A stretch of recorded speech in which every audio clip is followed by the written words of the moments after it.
আহ, দেখো চলে এলাম। কি করতে এলাম ভুলে গেছি।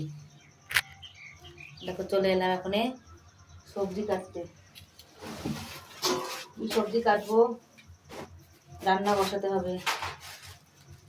তো রান্না বসানোর জন্য কি কাটি, দেখো বিটগুলো পুরো ফুটো হয়ে গেছে রে। বিট সকালবেলা ভেজে দেবো।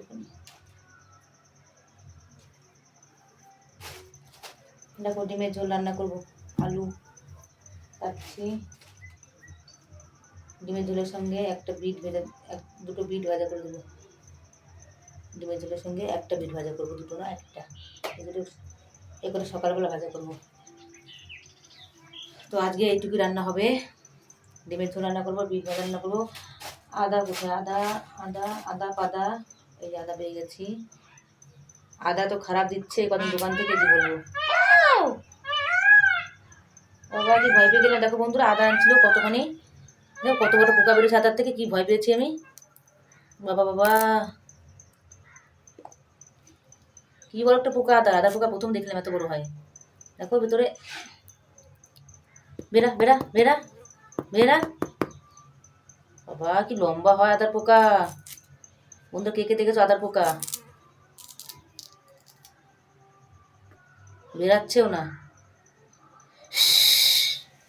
বেরা বেরা, কচু পোড়া বেরা।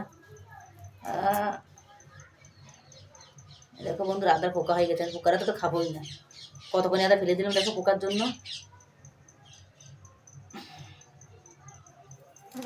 ঘৃণা করে প্রচন্ড।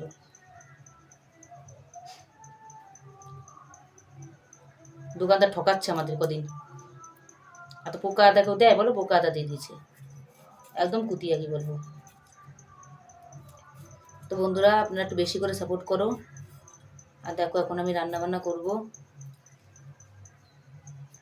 বটিটা সাফাই করে নিচ্ছি। তো এখন কি রান্না করবো বলো? ডিমের ঝোল। আজকে মন্দিরে খেতে গেছিলাম প্রসাদ, আমাদের এখানে মন্দিরে প্রসাদ দিয়েছিল। তো প্রসাদ খেতে গিয়েছিলাম। পুরি সবজি, আলু মটরের সবজি, পুরি, তারপরে বুন্দি, দেশি ঘি ভাজা। তো এখানটায় কেউ ভিডিও করে না বলে আমি এখানে ভিডিও করতে পারি না, ভিডিও করে দেখাতে পারি না। আপনার ভিডিও করে দেখাতাম আমি। এখানে ভিডিও করলে সবাই আবার হাসে।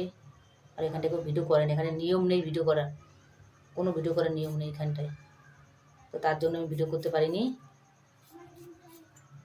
যদি ভিড় থাকতো, মেলা হতো, তাও করতে পারতাম। তো মেলা তো না, তো মন্দির প্রসাদ খেতে দিয়েছিল। আর ওই 4-5টা দোকান বসছিল, সাজা গোজার দোকান। তো সেই দোকান থেকে দেখো আমি এটা কিনেছি, কানেরটা। এই মালাটা আমি নিজে বানিয়েছি বাড়ি, আজকে বানালাম মালাটা। কারণ এই সিটি গোল্ডের মালা পরতে পরতে গলা পুরো ছালে ছিলে, মানে ফালা ফালা হয়ে যায়, চুলকায় খুবই। তো তার জন্য এই মালাটা কি নিজে বানিয়েছি। পুঁথির মালা ঠান্ডা থাকবে পুরো। কি ঠান্ডা দেখেছো মালাটা? দেখো পুরো ঠান্ডা। আহা, গলায় লাগছে, ঠান্ডা যাচ্ছে। তো মালাটা কিরম বানালাম অবশ্যই আপনারা কমেন্ট করে জানাবে, ঠিক আছে? আর আদা দেবো না বেশি, আদা দিলে আবার তিতে লাগবে খেতে ডিমের ঝোল। তো বন্ধুরা টাটা, ভিডিওটা এখানে শেষ করলাম। ভিডিওটা কেমন লাগলো অবশ্যই লাইক কমেন্ট করে জানাবে। টাটা, সকলে ভালো থাকবেন।